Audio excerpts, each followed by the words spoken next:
time once again to slip into your camo, grab your bow, and join us out in the field for another episode of the Up North Journal, presented by PSE Archery. The Up North Journal crew is knocked and ready to rock for another exciting adventure. So let's step outside and hit the trail.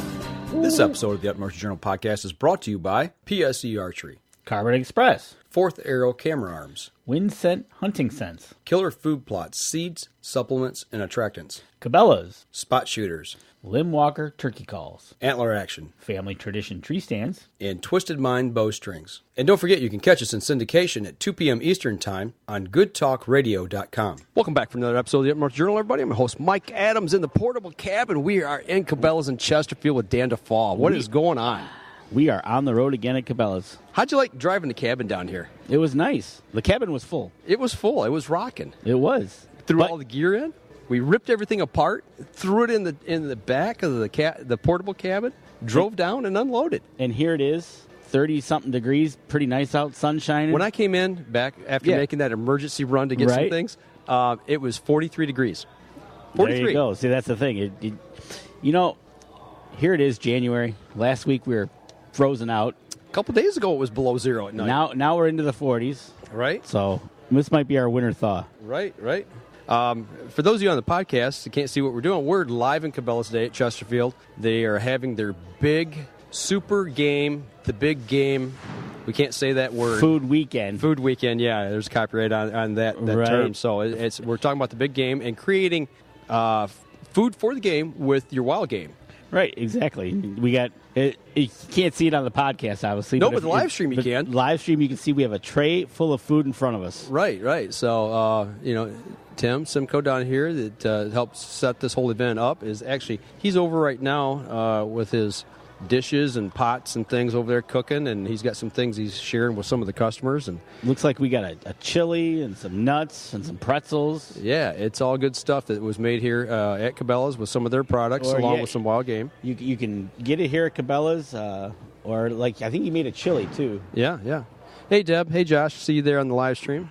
Thanks for tuning in. Cool. And for those of you who don't know, go to your local Cabela's today, wherever you're at in the United States. This weekend, ending tomorrow at 7, I believe it's 7 or 8 o'clock, they have this great big giveaway they're doing. One lucky person is going to win this big cookout deal. It's a big grill, some food processing equipment, and some other things. Almost $1,000 worth of gear, $975. Not bad at all. And what they're going to do is they'll take all of the registrations that went into the little thing this week, into the box. They're going to draw one winner from every store. And they're going to win that? Nope. That's 84 people, and they're going to put them in for the grand drawing of that $975 gift pack. Wow. So one grand winner, one super winner.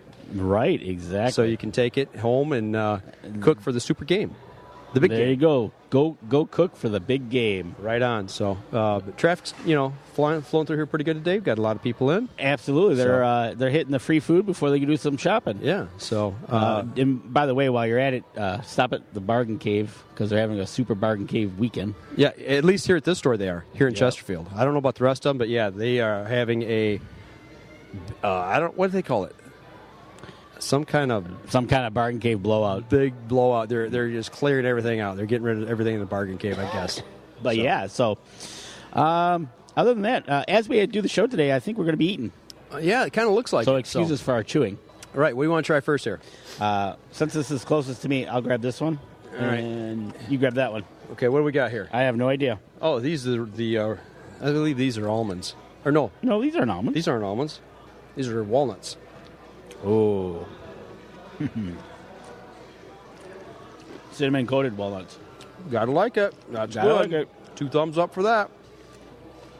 We got to get Tim over here and talk about some of the stuff that he's made. And look how busy he is. I know it. There's a line over there of people getting food. So right. You know what? I like these because we can save these and put bait in them. Either food or bait. Thinking about bait. Don't confuse it with food, though. You could in a pinch. So, but, we just got back from ATA. We did get back from ATA. We talked last week about it. Mm-hmm. We talked a little. We didn't talk anything about the after-hours stuff. No, there were some other things going on there that we actually didn't get a chance to talk about. We just flat out ran out of time last week. Right, because we had that interview. Right. So we got there on Wednesday, and we had to go to the Outtech party. Speaking of eating, like we are here today, I see a running theme here. Yeah, it's going to be a running theme about that. Everywhere we go, there seems to be food. Right, exactly. And the Outtech party provided drink and food, and we went and had some new product there as well to take a look at. It is kind of like a show for dealers to go in. They put on some drinking food. Well, Outtech is an advertising company right. that covers a couple different manufacturers, and so they invite them all in, and basically they got all the new products set up, and then you go visit the new products, seeing what's happened. Right. Ralph and Vicky were there. Yep. Jim Beasley was there. Yeah, I got to hang out with Jim and BB there for a few. The pro shop that we frequent, Spot Shooter Archery. Right. So. And Paul Penix. Paul Penix was there. Yep. So. Yeah, absolutely. So that was a good time. We had a concert afterwards too. They had a concert. Jason Lynch, right? No, that was down at Louisville, man. That was 2 years ago. I forget who it was. I can't even remember who it was. Right, but actually we left. The guy who sings "I Can Fix a Drink." Right, that guy. Whatever his name is. So. Actually, we left there and then went and hung out with Dan Yassa, PSC. Went and hung out with Dan Yassa. So that was a good night, and we talked about that last week. We talked about that last week. Look at the ramp that they brought through the hotel, bringing boxes of bows through. I mean, right out of the box. Right. So that was pretty cool. We got to see the one and only. Right. So. And then the next, we finished up there. We had our Thursday. We live streamed walking in the door. Yep. And then we did our thing Thursday. But then Thursday night, Hudalla. Mm-hmm. Which is another group. And we had dinner. Food. Again. Yes. Good dinner, I might add. It was a good dinner. Absolutely. And there was a special guest there. But you didn't want your picture made with him. No, I did not want my picture with Sasquatch. I don't know why. You are so tempted. You really want me to get a picture with him? Yeah, no. I was gonna have him hold you up, and hold you up over his head and take a picture. Yeah. I know. How come I'm the guinea pig with? I don't know. I want to see you mess with Sasquatch. Yeah. But that was a good night there and busy. It was. Yeah, that place was packed. Then they gave away to their dealers a bunch of prizes and money for stepping up for them. So. Right. And then they had a country band there, a cover band that was playing music. He's playing music. So that was a good job. So we hung out there, and then we took off, and we had the podcast meetup mashup. Yep. After meeting, got to hang out with a few podcasters that we associate with, and you got to do some talking and sitting back and just kind of chilling for the evening. We went to an old place in Indianapolis downtown called Slippery Noodle. And it's a blues bar. And they had a country band in there that night, actually. And they were lighting it up. They were lighting it up. Yeah. Drink prices were pretty good. Yeah, they were. And Catfish, fashion statement. Okay, so the guys from R2, Rutten River Pursuits Podcast, one of their guys, Catfish. What was temperature? I mean, that day it was still a little warm. So that Thursday night, it was warm, but it was going to get cold. It was probably still 40s, 30s. So, T-shirt, hoodie, ball cap. Was it cowboy boots or just regular boots? No, those were rubber boots. Rubber boots, okay. Rubber boots. Camouflage rubber boots. And jean shorts. And jean shorts. Yeah.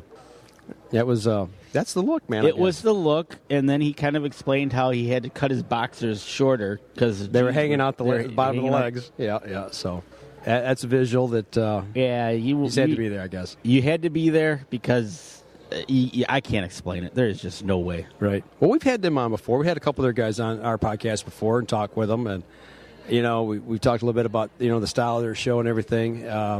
But, meeting people, meeting old friends, meeting Carrie, meeting Brandon, just sitting around, chit-chatting. It's those times where you just kind of get to sit back, not think about ATA. You just get to talk. Hunting, fishing, life in general. And it's probably the one event that we all get to. Right. It's one event that throughout the year, and it's the beginning of the year, we all get to ATA, and it was, we met one of Carrie's writers. Right, yeah. The guy who does the gun blog and tactical shooting. Right. Him and I hit it off really well. We were talking guns all night. Yes, he was, because he was ex-military. Yeah, and he got to shoot some cool stuff. Really cool stuff. So I'm just sitting there hanging with bated breath going, man, I was eating that stuff up. It was really good. Exactly. It was pretty cool. But it was just a laid-back, have a couple drinks and talk. Kind of like here at the cabin, just the campfires type setting, Ian was there. Ian Sparks, and a friend of his. Ian used to be on our staff. He was there with us that night. And I can't remember who he's with now. He was with Whitetail Properties, and now he's rocking on something else. Yeah, he's doing something else. Josh Hagerman was there with his guys from Fever Outdoors. They hung out for a little while with us. So what are you grabbing for snacks over there? I don't know. I'm looking. So, it's not only was it podcasters, but you're talking with some guys who shoot video, who do some other Facebook-style things.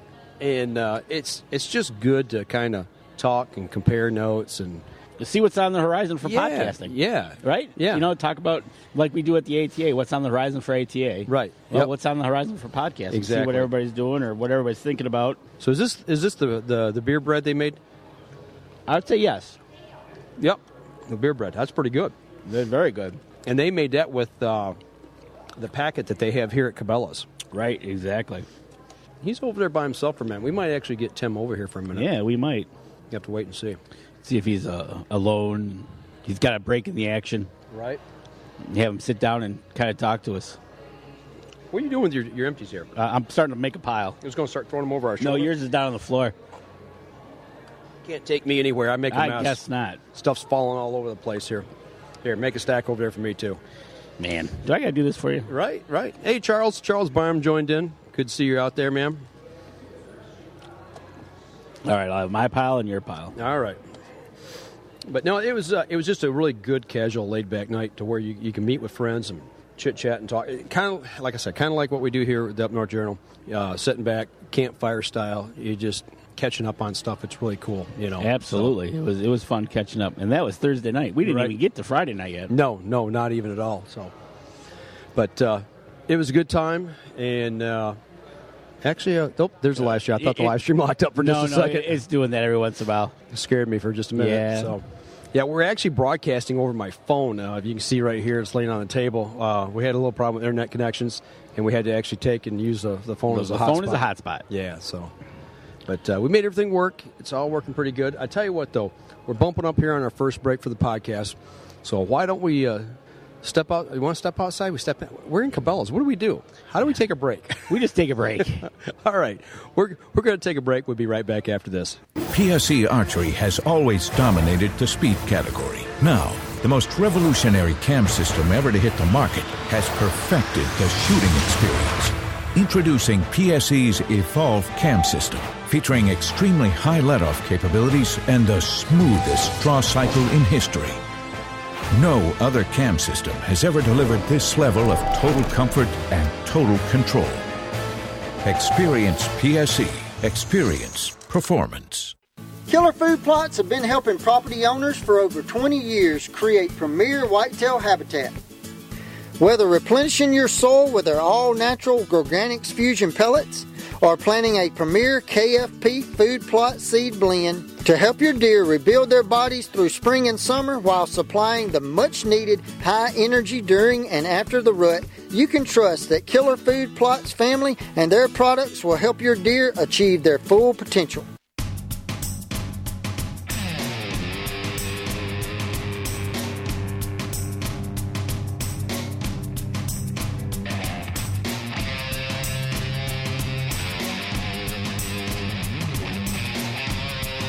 Welcome back, everybody. Second segment of the show. Still here at Cabela's. Second segment of the show that we're live from the Cabela's here in Chesterfield for their Superfood Weekend for the Super Game. Okay, so what we got here, Dan? Okay, so this looks like little weenies and barbecue sauce. Okay, so this is like what, smoky sticks? This is kind of the... Now, you made some smoky sticks, didn't you, this year? I did. With your venison? I did. And you know what? I just pulled some more out. I have to admit, they came out awesome. Yeah? I'm not going to lie. You brought some more to the house. Yep. They weren't real spicy, but no, it was just the first batch. It was. I just wanted to do a mild batch because I'd never done it before. So I went with mild. These are mild in a barbecue sauce and good. Now, I wonder I wonder what kind of meat this is. It's, we're the guinea pig taste testers here. I don't know. He just shoved a tray of food in front of us. He did. He said, here. So that was good. My venison sticks came out good. I'm quite happy with it. I'm going to get some more, but I'm going to start now messing with temperatures. Going to flame it up a little bit? A little bit. So now, since we're talking about food here, we're talking about the stuff that you made. What's in the cups? Charles Byram says. All kinds of food. Taste test tray. You are absolutely right, Charles. Yep, it's our taste test tray. So we're getting questions in on the live stream right now. Yep, and we're giving a tray of food to try. Cabela's is doing a cooking demonstration today with Wildgame food for the big game. That's what we got to say, the big game. But that's what they're doing here. They're having or showing people what they can do with their Wildgame and make food for their big, super fun day, big game party. Yep, exactly. Okay, so and that's kind of the deal here. We would try to cinnamon coated walnut beer bread. Yep. We just had little weenies and barbecue sauce. Yeah. So we're working our way through the tray here. We are working the whole mission is to end the tray by the end of the show. Okay. I wonder if we can go back for seconds. Well, if they don't run out over there. Yeah, we might just pull that whole table right over here to us. And right, exactly. Dig in, so. But, yeah, so you got your deer meat. Okay. You shot your deer. You had yours processed, right? I did. So you had some hamburger made from it. Yep. And you had steaks made from it? Basically what I did is I went with the regular cut. All I usually get is steaks, backstraps, tenderloins, and all the rest of the meat hamburger. Okay. And I have pork added. Okay, you didn't do the bacon burger this year. No, you did the bacon burger. Yep. Okay, so now you get your meat back home, put it in the freezer, and you decide, okay, I'm going to make smoky sticks. Yep. What did you use and how did you make it? Okay, so the first time I did this, I went with my typical 1.5 inch by 12 links of my summer sausage. Okay, like we made last year? Right, exactly. Okay, but this year I added jalapeno. Okay. And jalapeno cheddar, and then I had a pepper jack. Okay. So I went and did that. Those turned out really good. Okay. But then I had never done a snack stick thing. So I wanted to try that. So I stopped over. There's a place where I work, close to where I work, a butcher supply shop. Okay. And that's where you got the cheese from last year, right? Yes. Okay. So I needed to go there for more cheese because the cheese is good for a year in the freezer. And it was time for new, so I get new. Mm-hmm. But while I was standing there, I was looking for this recipe and to do these snack sticks and everything. But they ended up having kits there for like Hunter's sausage, Hunter's snack sticks, Hunter's, Okay. And I was like, sold. So it was $14 and it made 10 pounds. Okay. And that's like a mix. It's a little box you get the mix in. Mix. It comes with the casing, the mix, and the cure. Okay. They call it Speedy Cure or something like that. Okay. But then it was really cool. So that was my first attempt at doing the sticks. And I got my daughter to help me and got 10 pounds of meat out. It's already got the pork in it, so I don't have to worry about having to mix anything like that. Threw it in the mixer. I got a Cabela's hand mixer. Okay. Just started adding the packet of ingredients and the super cure and the water, mixed it all up. And then I got a stuffer. But now this time I was doing it into the smaller snack stick size. The smaller tubes or casings. And I have no clue how to do that. I can just see this. Yeah. So my first attempt was, okay, so, the casing was about this long. Well, it's about this long. Okay. About 8 inches long. Okay. I'm like, well, that's not going to all fit on the stuffing stuffer tube. Right. So I kind of didn't know how to do it, and I kind of did it. I just tried to do it all at once, and it didn't. It ended up blowing up, and then I finally figured out. Oh, you load it up as much as you can, then you cut it, tie the end. Okay. Fill that much, and then do it again, and just repeat steps. Okay.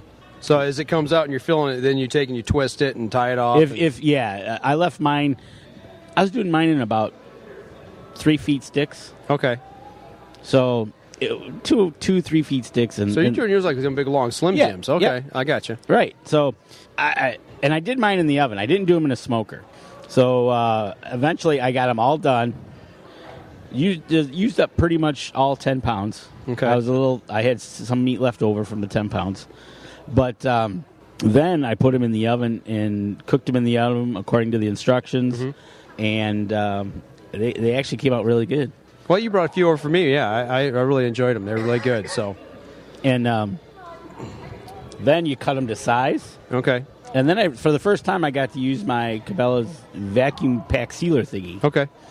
So that was pretty cool. The only question is, though, most of them sealed correctly, but I noticed like a pack I pulled out yesterday, it looks like the seal went. You know, I've got another brand vacuum sealer. Right. And what happens with that is on that strip, when you put it in and you clamp it down and put the heat to it, it sucks the air out and puts the heat to it. Sometimes there's you have to hold it up to the light and you got to look and make sure that seal is all the way across. Okay. And if not, what I do is I take it and I'll wipe down the element on the inside, because what happens a lot of time is it gets moisture on it when it's sucking all that moisture out of the bag, right, or the air out, and sometimes there's some juice in there, and it'll get wet and it doesn't get hot enough to seal. So I'll take and put it back in again, and I'll lock it back down and I'll hit it again. Just reseal it? Yeah. You know, and sometimes you got to do it 2 or 3 times depending on how that element's working, you know. And maybe, there might be a bad spot in the element. If it's an older vacuum seal, I had that happen. So it kind of had a bad spot. So I'd seal it, then I'd take it, and then I'd move it. Oh, reseal it. Reseal it, yeah. Okay. So see, that was the thing. When the package at first looked like it was sealed, so I'm like, okay. Mm-hmm. But now that I pulled it out of the freezer, you can tell it's something it gave. Right, yep. And that happens, and then you can get freezer burn that way too. Right, so. and they were just in there. They've only been in there a month. Yeah, those don't last long. No. Those are usually gone pretty quick. So right. So right on. But so that was my first attempt at snack sticks, and that was I think it was a winner. So it's 14 pounds. 10 pounds. Or 10 pounds. 10 pounds per cure kit. This kit was for 10 pounds. Okay. A lot of kits come for 20 or 25. Okay. So you used 10 of the 1 pound packages of your pre-ground hamburger. Okay. Gotcha.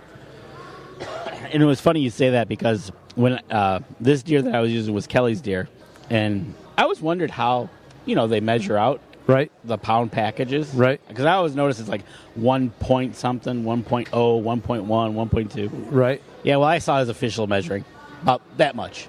Okay. He goes, I'm pretty good at this about after 25 years. Oh, yeah? And he'd just grab a handful of meat, plop it down, and it'd be 1.05 or 1.1. He goes, that's close enough. And that's the guy at the butcher. The butcher up in the UP. Okay, gotcha. All right. And then I had an interesting discussion with him. I had about CWD. Really? Yeah. Okay. It was pretty something interesting that as a butcher aspect, they're kind of, like I said, the PSAs were all over the radio up there. Because the proximity being to the Wisconsin they northern found border. A CWD deer within 30 miles of the border. Okay. So the PSAs were going all over the radio about how you bring a deer back from Wisconsin, the proper way to do it, what you can bring back, what has to be done. Okay.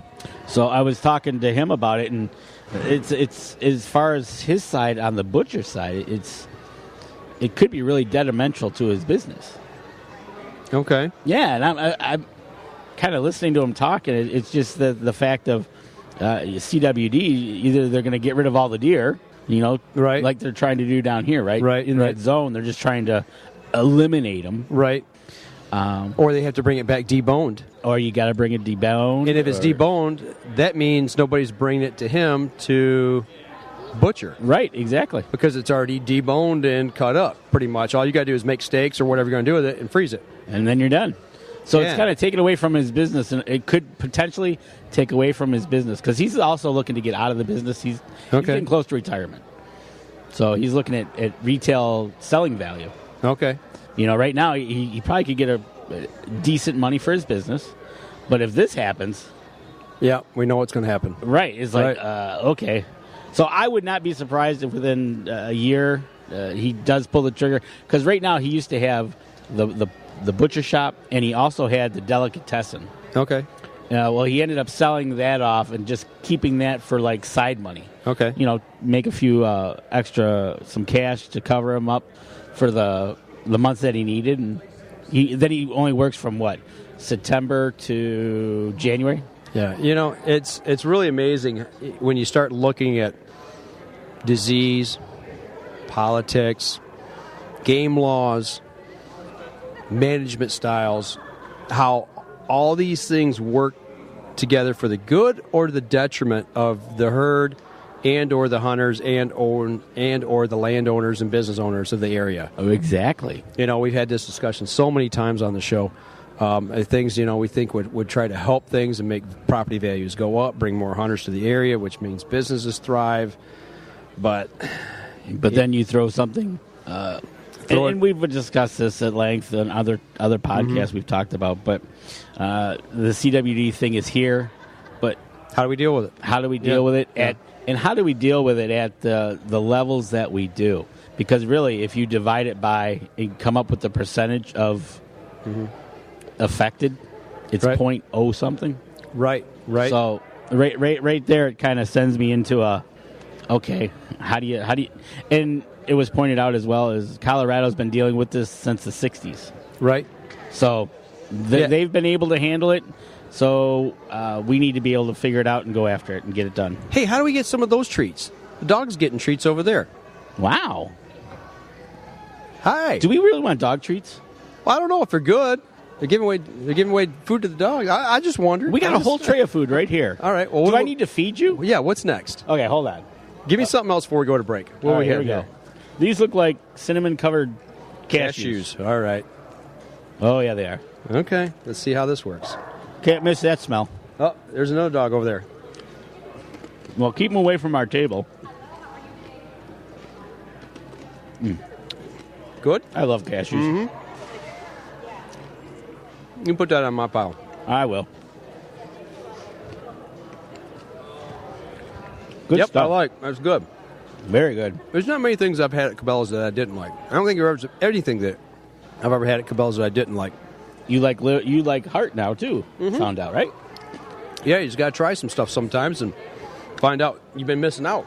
Right? So, that's pretty good. So, I'll tell you what. We're bumping up here on our second break. Why don't we take another break? We'll step outside. Well, stay inside. Do a little eating here. Right. And we'll take another break, and we'll be right back after this. So what do you do when you've completely redefined the way bows are engineered? When you've reached the pinnacle and the band starts playing your victory song, you start a revolution out of thin air. Introducing the all-new PSE Carbon Air, engineered with true carbon technology to be the lightest high-performance bow in the world. Experience PSE. Experience performance. Killer Food Plots have been helping property owners for over 20 years create premier whitetail habitat. Whether replenishing your soil with their all-natural Organics Fusion pellets or planting a premier KFP food plot seed blend to help your deer rebuild their bodies through spring and summer while supplying the much-needed high energy during and after the rut, you can trust that Killer Food Plots family and their products will help your deer achieve their full potential.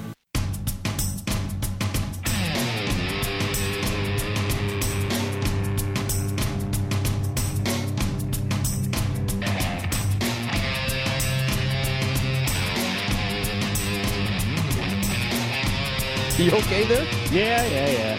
I'm just thinking I'm fighting off what you gave me last week. No. I'm feeling a lot better. I tell you what, this is day 18 of what I've got going on here.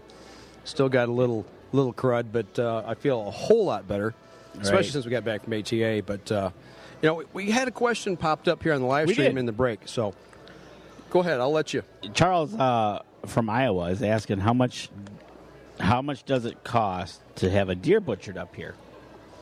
Well, it depends on what you have done to it.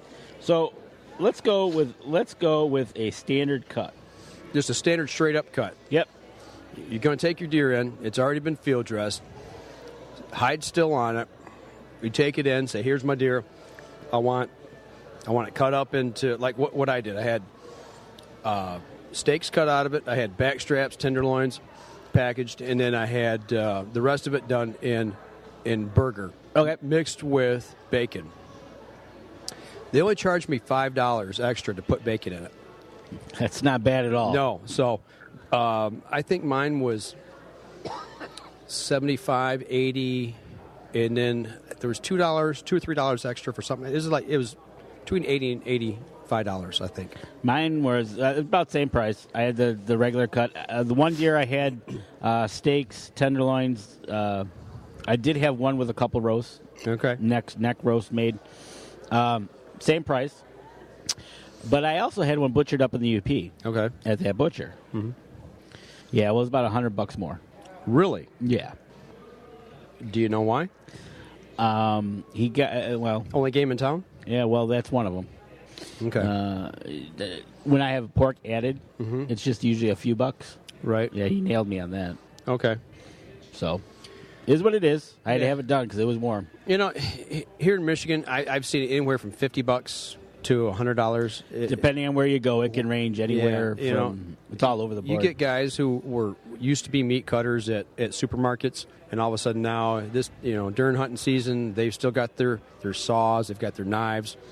They set up shop at their house, and it's probably started out as a thing for their buddies, and then all of a sudden, their buddy says, "Hey, what would you charge my friend to do it?" I could make money at this. Yeah, and he's like, "Okay." So then they're charging $50, $60 because if you go to a regular butcher or slaughterhouse, it's 75, 80, up to 90, 100, up depending to where you go. Like you right. said, it can go from 75 to 125. Yeah, the place that I use when I have to, I don't like people butchering deer for me. The only time I do it is when I'm at camp and it's either A, too warm and it has to immediately go in because we don't have cooling facilities, right?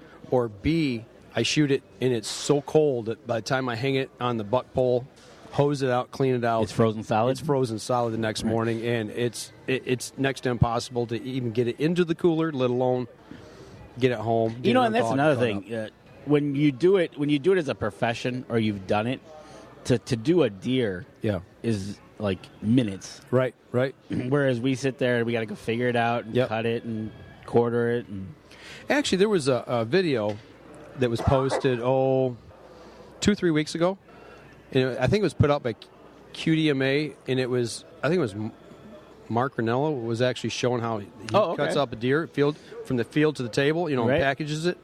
But QDMA, took it and was pushing it on Twitter, and I watched it, and I'm like, cool. I'm doing it the way I've been doing it all these years is the right way. Is the right way to do it? Yeah, it was it's the way he did it. Okay, because I've never done it. Because I don't know what the cuts are. I don't know, what you call that part of the steak or this part of the steak.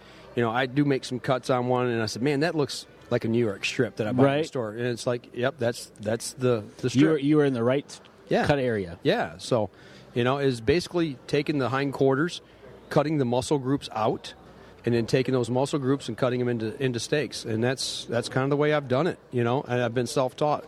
My dad taught me a little bit, when I was younger. We would process our own deer. Okay. And I'm like, well, what are you doing, Dad? Oh, I just do this, Right. And it's like, well, why? Well, it's the only way I know. Because this is the way I do it. Yeah, it's easy, those adult instructions. Right. There's no rhyme or reason. We just do it this way. So. Right. Exactly. No explanation, and that's kind of the way I took it on. No explanation. That's a good way to put it. Yeah. So you just do it this way. Why? Right. Because I said so. Standard answer. Why? Right, because right. I said so. So. But yeah, as far as prices and it can range anywhere up here. It can range anywhere depending on where you go, from 75 to 150 or more, depending on where, what, how, and who. Right. So, I guess to answer your question, Charles, if you're in Michigan, $50 to $100. Right. Less than $100 for a standard cut. Yeah. Nothing special. When you start throwing in summer sausage or specialty stuff, then they're going to start kicking it up by the pound. 100 sticks. 5 pounds or whatever, 10 pounds. Right. They're going to start getting for you that, and it can run your bill up pretty quick. Now, let me ask you this. Did the UP butcher, where you had your deer cut up, it cost you extra money, was it vacuum sealed? You want to pay extra? Are you kidding me? Nope. Where I go, it's all wrapped and vacuum sealed. I know. And labeled. I mean, it's awesome. They do a great job. And if anybody in the area here in mid-Michigan want to know where that's at, just IM us. Yep. Yeah, shoot us a private message, and we'll get you the information. It's about $100 down here. So it's about the going price. Okay. All right. But, yeah, that was going to be extra. And I tell you what, I wasn't going to pay that.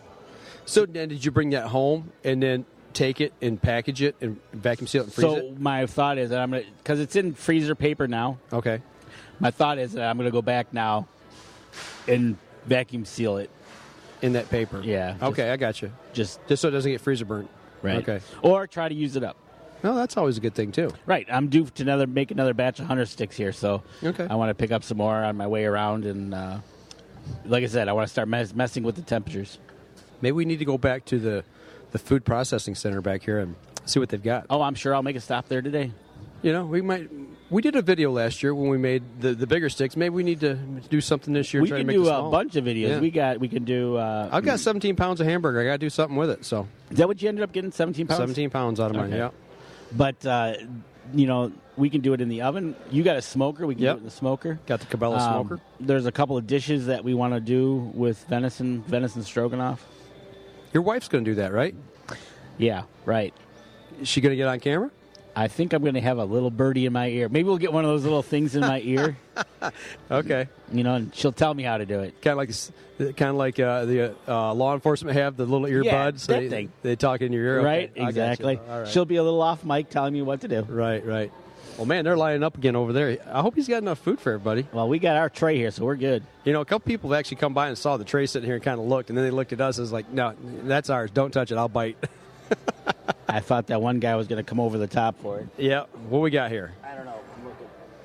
Got to have something else here. That looks This like looks like jerky. Jerky, yes. This is some of the jerky he made. All right.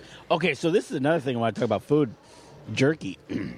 Now, this is made, it looks like this is made with the Jerky gun. jerky gun. Mm-hmm. My dad actually got one of those. He hasn't told me how it worked yet. He wanted me to pick him up one and ship it down. I go, Dad, honestly, you live close enough to the new Cabela's in Huntsville, Alabama, that you can drive over and get it and have it before I could ship it to you. Right, exactly. You know, oh, Deb's chiming in. Look at that. Yep. Yes, what, Deb? Yes, you're going to be on camera? Right. Oh, she did say yes to being on camera. Okay, good. So, hey, Craig, how's it going, man? Thanks for joining in. I would like to try it with the hamburger, the jerky gun. Okay. So we'll see. I've always used cuts of meat. So that's the way I've done it, and then marinate it in a bag, and then take it and lay it on a dehydrator.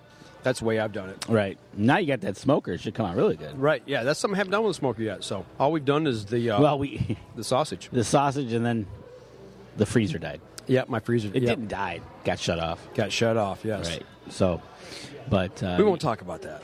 Yeah. No, we won't. That was a bad deal. That was a bad night. So, but let's see how much time we got here. We got a few more minutes. We can keep chatting here in this third segment of the show. You know, we're talking about all these foods and stuff. Your roast. Mm-hmm. Do you do roast a lot? You know, we did, yeah. But before the freezer went bad, yes, we did. I would take, actually what I do is we package our back straps. What's that, 8 inches? Yep. You know, you got a back strap yay big. We take that, one, maybe 2 of them, and I put them in those, it's not a cast iron, but it's that porcelain type black and white pan. Okay. With a lid on it. You put it in the oven, you know, it's like almost like kind of like a Dutch oven. Roaster oven. Yeah. I take that and we'd marinate the meat overnight in a bag, kind of like we do with the jerky. Jerkies, yep. Same concoction pretty much. And I take it, put it in the pan, put about this much water in it so it doesn't dry out while I'm cooking it. Cut up potatoes, cut up carrots with it, and then take some onion, slice that up, dump it all in there. Any other seasonings? I use some deer seasoning. Okay, all right. You know, Wildgame venison seasoning. Lemon pepper. That's one thing I do use a lot of is lemon pepper. I use that on the jerky. Yeah, I really like the taste of that, so I put a lot of that in there. Salt and pepper, and, you know, throw it in on 350 and let it cook until you can take and pull it apart with a fork. Yummy. And it doesn't last long. And we take that, and I also cook up some rice and give them a plate of rice, put some meat on there, put the vegetables and stuff on it, and then take and dip out with a ladle spoon. Yep. The juices, and then pour it over top of it, and yeah, boom, it's gone. Kids eat it up. Yeah. Well, and me.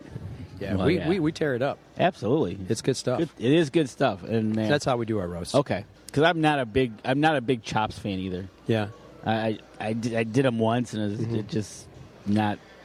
You know, steaks on the grill are okay, but what you got to be really careful because it's such a lean meat and it cooks so fast, and you can dry them out. And that's the thing. I don't like tough, chewy meat. I like my meat done.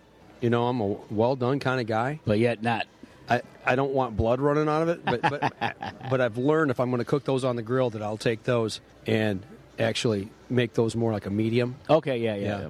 Actually, I think that was the Journal that just walked by. Really? Yeah, we're supposed to meet somebody special here today. So nice. Yeah, we're right across from the air base. We're right across from Selfridge Air National Guard. Yeah. So you know what? Speaking of that, I saw a recipe, and I think I've talked about this before. I'd like to try the tenderloin poppers. Yeah, that's something we're going to have to definitely got to try that. Right, it does not. I think it takes longer to actually prep them to actually cook them. Right. Yeah, because those are just boom. Those are quick. Kind of like the deer heart we had. Really? Did that? That was pretty quick. That was rare, medium rare. Because you cut it really thin, right? Yeah, he trimmed that stuff. I mean, like it was 1/4 inch maybe. I mean, he was just trimming it real thin. Okay. So it cooked real quick. I mean, he just put it in there and just made a minute on one side, a minute on the other. It's done. Wow. Yeah, it was good. It was really good. I was blown away. So well, you liked it, so yeah, it was good. You have to remember that next time I get one. I'm probably going to have to save it and try it. Yeah, right. I'm assuming something like that would probably be best fresh. Yeah, and that's probably the biggest thing is getting the blood out of it, wash it, preparing it, having it fresh. Kind of like having back straps fresh on the grill after a hunt. Man, I could definitely see that with with some garlic pepper and right on. Like you said, lemon pepper. Yeah, right on. That could be good all over the place. So absolutely. I'll tell you what, we're bumping up here on our last break. Why don't we take that and we'll come back. We'll wrap things up. We'll continue the live stream after this for a little while and see what's going on with you guys. So we're gonna grab a little more food here that we got on the tray and see what we can finish up, and we'll be right back after this. I shoot PSE because I like one pin to 40 yards. I shoot PSE for the perfect combination of feel and performance. I shoot PSE because you can shoot lighter poundage and increase arrow speed. I shoot PSE for the fastest bows on the planet. I shoot PSE because my livelihood depends on my bow. I shoot PSE because better engineering makes a better bow. I shoot PSE. I shoot PSE. I shoot PSE. I shoot PSE. Experience PSE. Experience performance. Killer Food Plots have been helping property owners for over 20 years create premier whitetail habitat. Whether replenishing your soil with their all-natural Organics Fusion pellets or planting a premier KFP food plot seed blend to help your deer rebuild their bodies through spring and summer while supplying the much-needed high energy during and after the rut, you can trust that Killer Food Plots family and their products will help your deer achieve their full potential.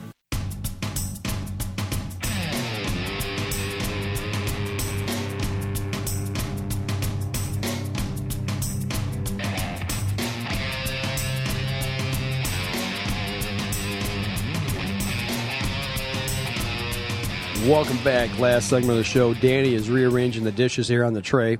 He's lining up our food samples for the end of the podcast here. For the last show. Mm-hmm. For the last segment of the show. That's right. Oh, back to walnuts. We kind of started the show talking a little bit about the after-hour stuff at ATA. And the one thing, the big after-hour event that we haven't talked about yet, and actually the last after-hour event we went to, was Badlands Film Festival. This is one thing that I really look forward to for the last couple of years, as half of our set falls over. How'd that happen? I don't know. That's pretty good. Here, put the dishes up. I'll stand this back up. Yeah, we're going to do that. Can't take Mike anywhere. Destroying everything. But yeah, we went to the Badlands Film Festival the last day. And I tell you what, they've got two segments. They got the long film and the short film. Long film, I think, is 8 to 10 minutes, and the short film is 3 to 5.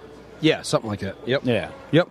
And I tell you what, watching that, they did the long segment first. Mm-hmm.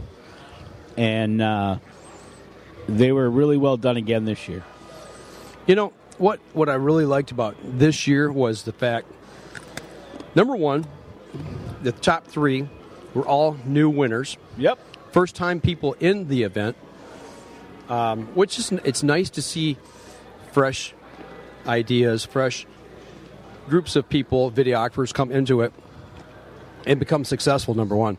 Right. The film that won the feature length, the 10-minute version, is actually one that I saw at the Full Draw Film Festival last year, but there's no doubt it should have won.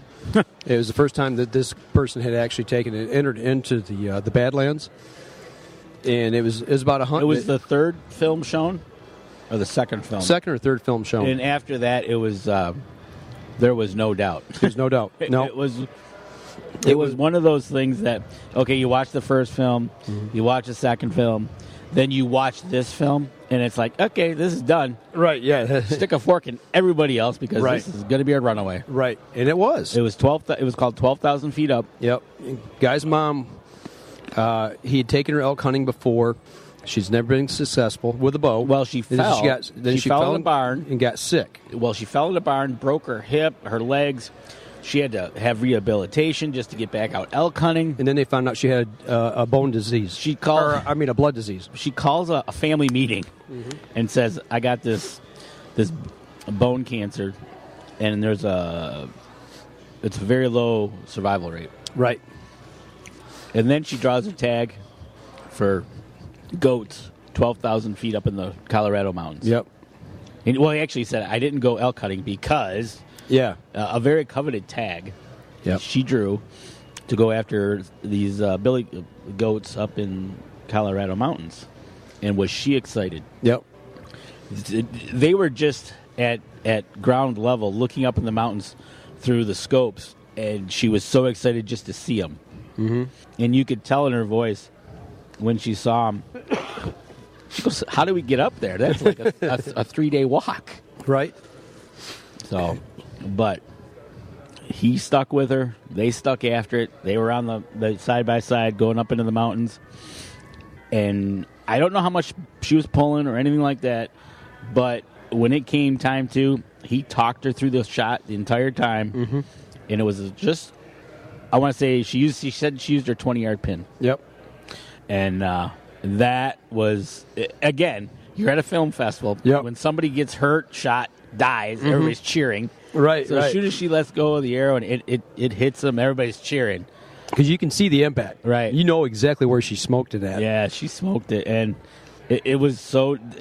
His photography angle at that point when it came over the rise. Yep. And he said, just wait, it's going to come closer. Yep. I mean... This thing appears out of nowhere. And it's one of those things. It was almost to the point where it was almost on a string. You know, you're just pulling it in closer, and she got it, and she was just... Well, the thing was, it was facing dead on as it comes over the rise, over top of the mountain. Yep. And at that point, it's probably 30, 40 yards. It takes a couple more steps, gets into that 20-yard range, and then turns broadside. Like, okay, here you go. Shoot me. Shoot me. Shoot me now. It was just... It's on Facebook. They released it on Facebook. Yeah. Actually, it's on our page. And I shared it on the page. Yep. So go over there, go up to the Outdoor Journal Facebook page and check it out. But that one won the long. Yep. The other ones were great. Yep. As soon as they showed this one, it was over. And the shorts, all I can say is, oh my gosh. The film that won was a bear hunt with a recurve on the ground. I want to say it was a traditional all the way around from the Or was it a longbow? Or longbow to the arrows to everything, right? Yeah. And he was up in the middle of the wilderness, miles from anybody, bear hunting. Mm-hmm. And they are out there. Bear comes in. He has a chance of a lifetime and misses. Flat out whiffs on it. Yep. Right? Yep. Oh, was he devastated? You know, and then the bear, color phase comes in with a black, and they're frolicking. Yeah, it actually is mating ritual. Right in front of him. It was funny, and he's just sitting there taking this all in. Right, and then all of a sudden they just split because a cinnamon comes in. This big behemoth of a bear. Right, comes right in, And now, granted, he's not up in a tree. He's on the ground. He's in a ground blind with sticks and twigs tied up to make a blind that's a couple feet high. It was a couple feet high. It was probably about 20 yards to the bait stand. Yep. And, and this bear comes in, goes right to the bait, and he goes to draw back on it, and it looks right at him. Then it comes over and checks him out. Literally walks over to him. It gets so close. Well, how close did he get? The arrow tip touched the nose of the bear. He pushed into the blind. I'm sorry. I would have lost it by then. I don't see. And this bear is probably, 500 pounds? It's huge. It's not huge. A small bear. Yeah, it's a huge bear. It may even been bigger than that. It may have been 6. It pushed into the blind. He hits, and this is all on video, folks. Yep. So you can't dispute what's going on here. Right. He touches it in the nose, and then it kind of does the quartering away shot, and he's able to shoot once then. Yep.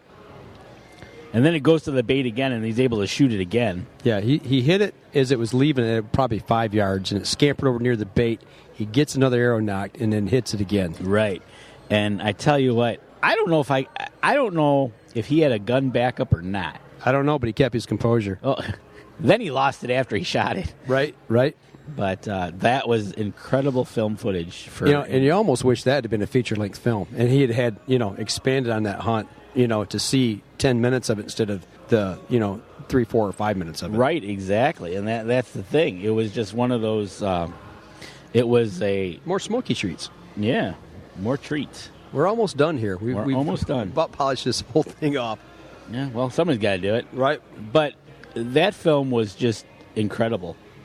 So, and there's nothing like being in a theater with 400, 500, 600 people, and every time something gets shot, the whole crowd just erupts, in this big cheer. Right?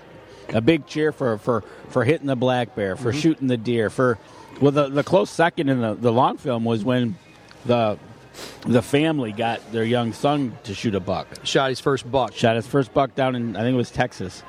And the crowd went crazy then. Mm-hmm. He shoots his buck and it drops. This beautiful buck. I mean, dropped it right in its tracks. Right, and the crowd went crazy. That brought a tear to my eye because it took me back to when my kids killed their first deer. And that's another thing. Hunters and memories, right? Mm-hmm. Something will trigger a memory that goes back to whenever. You can find a place and time that it reminds you of. So it was awesome.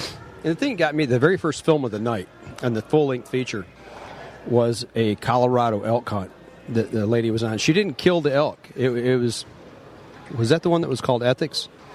And they let it walk because it just didn't present the perfect shot. Which was like 5 yards. It was 5 yards, but she was blocked by a tree. Right. But it was kind of, again, the camera angle was awesome. Yeah, the camera angle. I mean, all you see at one point is the full face of this elk. You see the base of his antlers, but you see his eyes, his nose, his mouth. Breathing. You see the steam coming out of his nostrils. It's raining. You can see stuff dripping off of his chin and off the whiskers, off the side of his face. It's just incredible. That was great photography. That videography of that moment. And that one actually wound up. That was second. Second place. Yeah, that's called ethical. And it was being ethical. Yeah. They did, she was behind a bush. The elk comes around the bush.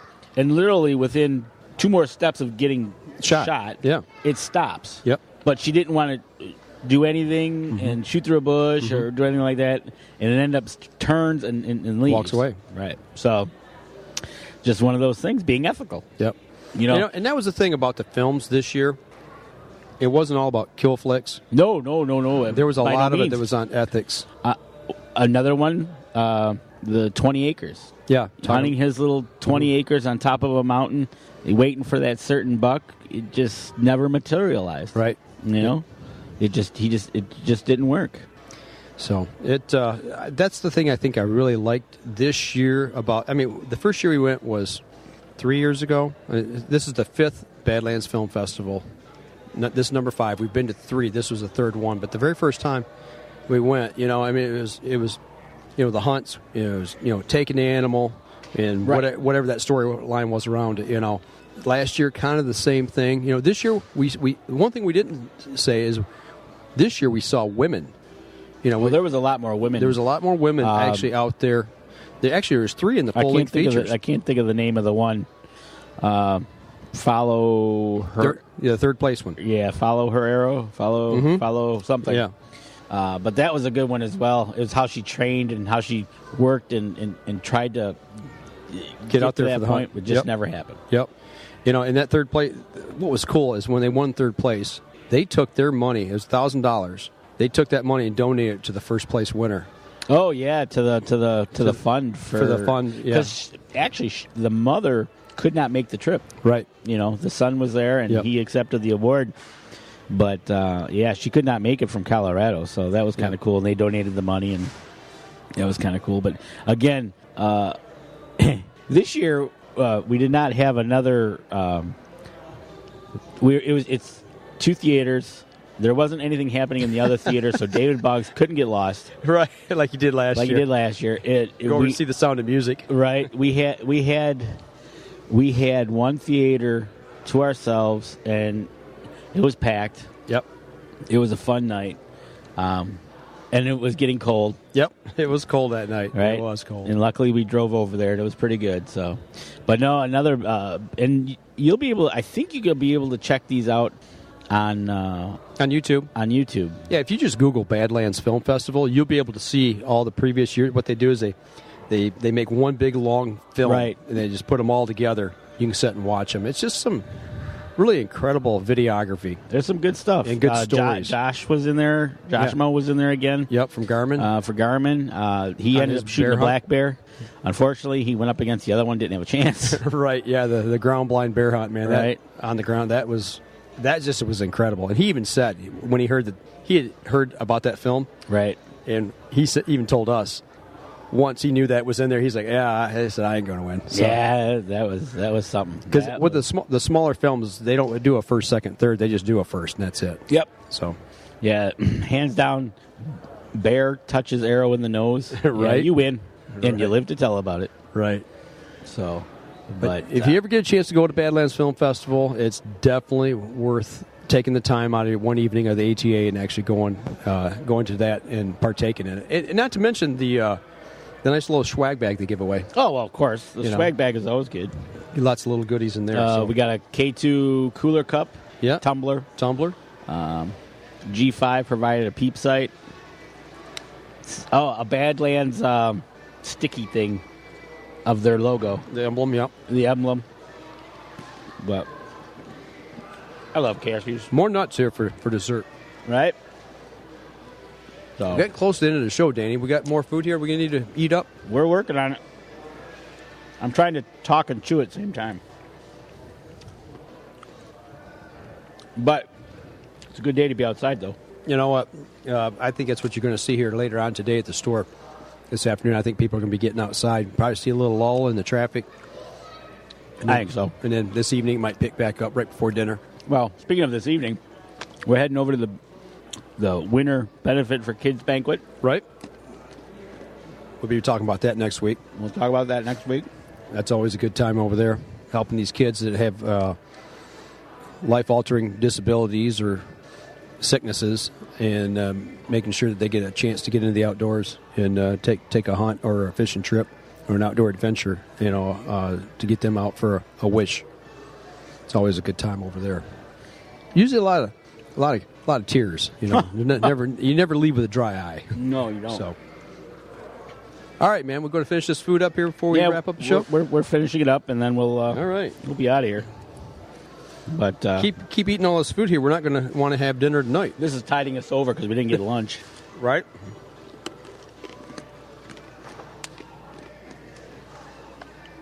All good stuff. It is. All provided at Cabela's. So not only can you get your outdoor gear at Cabela's, you can get your food. Or you can get stuff to make your food. Processing stuff to make your food right here. Get into your local Cabela's this weekend. Make sure you sign up for the giveaway. Get in that drawing.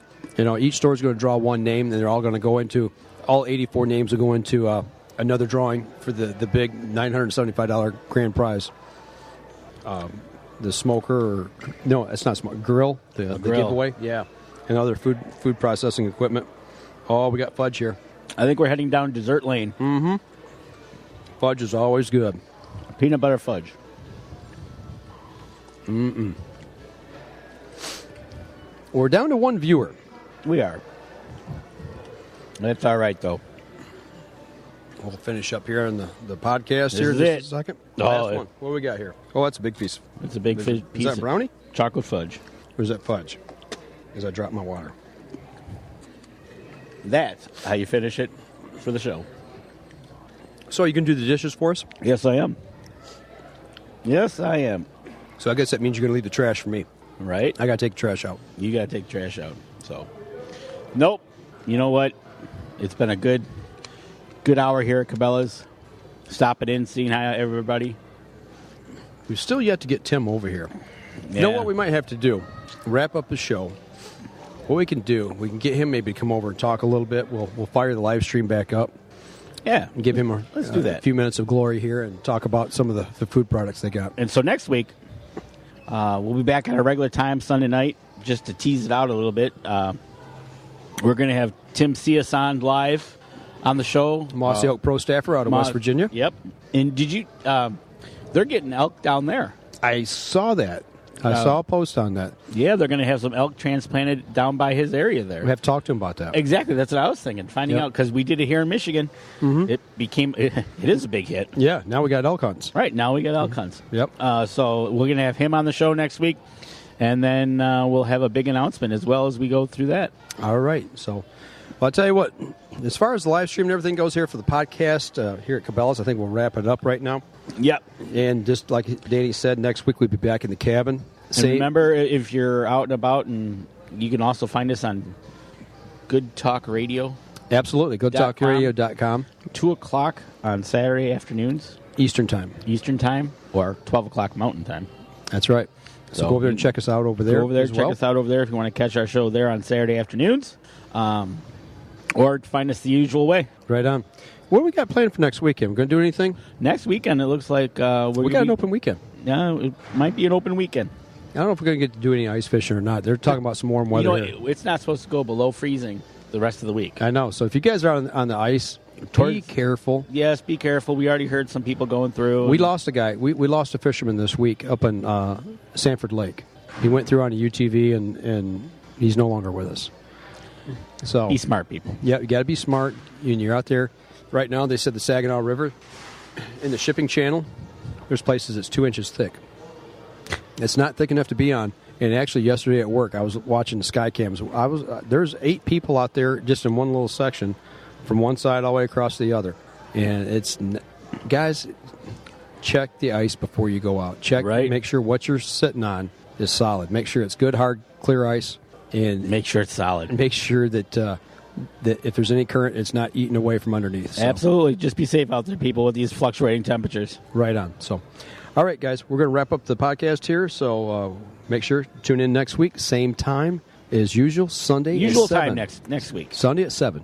That'll do it for us this week, folks. As we always say at the Up North Journal, if you're out in the water or in the woods, be safe and shoot straight. Until next week on the Up North Journal. This episode was brought to you by PSE Archery, Carbon Express, Fourth Arrow Camera Arms, Windscent Hunting Sense, Killer Food Plots, Seeds, Supplements, and Attractants, Cabela's, Spot Shooters, Limb Walker Turkey Calls, Antler Action, Family Tradition Tree Stands, and Twisted Mind Bowstrings.